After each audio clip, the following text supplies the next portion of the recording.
देख रहे हैं एनएमएफ न्यूज और मैं हूं आपके साथ श्रावनी पटनायक। इस बार मुंबई में लाल बागचा राजा का विसर्जन काफी ज्यादा चर्चाओं में भी रहा है और इसके साथ ही विवादों में भी रहा है।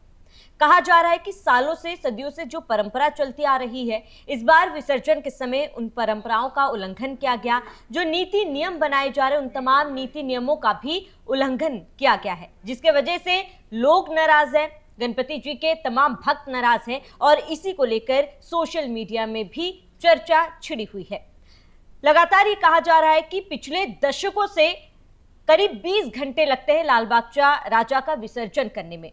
करीब 9 किलोमीटर का सफर वो तय करके आते हैं और अरब सागर में उनका विसर्जन होता है।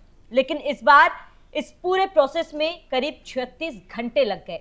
जहां सुबह 8 बजे का मुहूर्त था विसर्जन करने में, वो रात तक विसर्जन किया गया। जो आखिरी आरती होती है उसके घंटों तक विसर्जन करने के लिए मूर्ति आधे समंदर में फंसी रही।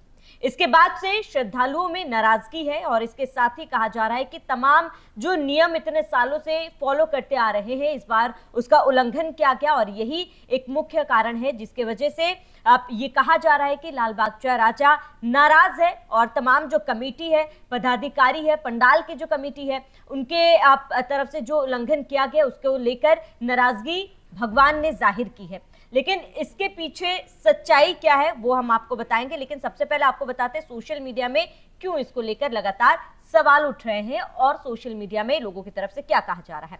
दरअसल सोशल मीडिया में इस बात को लेकर जंग छिड़ी हुई है कि सालों से जो कोली समाज है वही लोग ही विसर्जन में शामिल होते हैं। उनके तरफ से विसर्जन का पूरा प्रोसेस जो है वो किया जाता है। ये कोली समाज जो है वो मछुआरे समुदाय से आते हैं, लेकिन इस बार हाईटेक प्रोसेस का इस्तेमाल किया गया था जहां विदाई गहरे समंदर में की जाती है। इसके लिए एक फ्लोटिंग प्लेटफॉर्म भी तैयार किया गया था, लेकिन जब विसर्जन करना था तब ये प्लेटफॉर्म फेल हो गया। मछुआरों की नौकाओं को जोड़कर पहले विसर्जन किया जाता था, लेकिन इस बार फ्लोटिंग प्लेटफॉर्म का सहारा लिया गया। जो एक निजी कंपनी को इसको बनाने के लिए इसका टेंडर पास किया गया था, लेकिन जब समय विसर्जन का आया तब ये फेल हो गया। समंदर में ज्वार के चलते मूर्ति तराफे पर चढ़ नहीं पाई और इसके वजह से घंटों तक मूर्ति वहीं पर फंसी रही। इसके साथ ही आपको बता दी ग्रहण के सूतक काल में विसर्जन किया गया।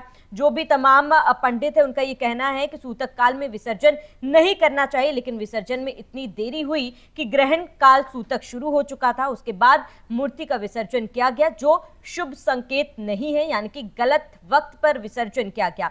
इसके साथ ही अनंत चतुर्दशी के बाद ही विसर्जन किया गया। जो शुभ मुहूर्त था, जो समय था विसर्जन का, उस समय विसर्जन नहीं किया गया। विसर्जन की वजह से कोली समुदाय भी काफी ज्यादा नाराज है। वो कोली समुदाय जिनके पास विसर्जन का पूरा कार्य हर साल रहता है और वही भगवान की पूजा भी करते हैं और विसर्जन में तमाम तैयारियां भी करते हैं, लेकिन इस बार उन्हें इससे दूर रखा गया। कोली मुंबई मूल के निवासी माने जाते हैं और मच्छीमारी के व्यवसाय से वो जुड़े रहते हैं। हर साल विसर्जन की प्रक्रिया उन्हीं की ओर से पूरी की जाती है, लेकिन गणपति प्रतिमा के चौपाटी पहुंचने पर कोली उसे रंग बिरंगी झाड़ियों से सजाते हैं और उसके बाद विसर्जन करते हैं, लेकिन इस बार ऐसा नहीं हुआ और इसी को लेकर सोशल मीडिया में लगातार जंग छिड़ी हुई है और नाराजगी जताई जा रही है। यहाँ पर जो भक्त है उनका ये कहना है कि लगातार कुछ समय से जो वीआईपी कल्चर लाल बागचा मंदिर में देखने को मिल रहा है, सोशल मीडिया में यह भी कहना है कि कुछ सालों से अंबानी परिवार भी काफी ज्यादा लाल बागचा के दर्शन करते हैं और उनके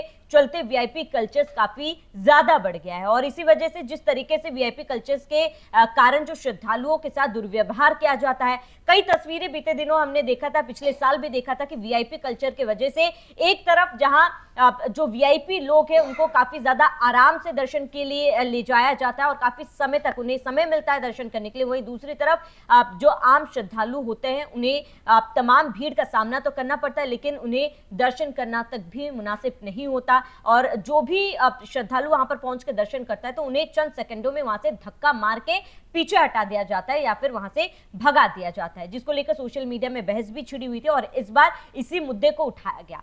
श्रद्धालुओं का यह कहना था कि जैसे भक्तों को इंतजार करवाया जा रहा है उससे भगवान नाराज है और इसी वजह से जो कमेटी है जिसने विसर्जन का बेड़ा उठाया था उसको भी इंतजार करना पड़ा। 13 घंटे का इंतजार भगवान ने उन लोगों को करा दिया। उसके बाद यहाँ पर एक और चीज भी देखने को मिली। जब भगवान की मूर्ति को समंदर में ले जाया गया तो कमर तक भगवान पानी में थे और उसके बाद बालू से उनका आधा शरीर ढक चुका था। वो ना आगे जा पा रहे थे, ना उन्हें बाहर खींचा जा रहा था। ये उन्हें आगे ले जाना नामुमकिन सा बन चुका था।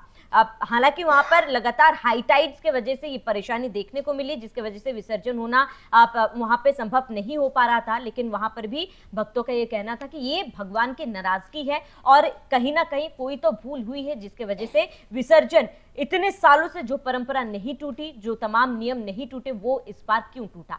जिस विसर्जन में करीब 20 घंटे लगते हैं, उस विसर्जन में 36 घंटे लग गए और इसी को लेकर जो पंडाल के पदाधिकारी है उन पर तमाम आरोप लगाए गए। आपको बता दें कि ह्यूमन राइट्स में इसको लेकर शिकायत भी दर्ज कराई गई है और पंडाल के तमाम पदाधिकारियों से सवाल जवाब भी इसको लेकर किया गया। और इसके साथ ही आपको बता दें, मिसमैनेजमेंट, वीआईपी कल्चर, वीआईपी दर्शन, भक्तों के साथ मारपीट, उन्हें उठाकर वहां से फेंकना, ये तमाम मुद्दे जो है वो उठे, जिसके बाद से लोगों में काफी ज्यादा नाराजगी देखने को मिली थी।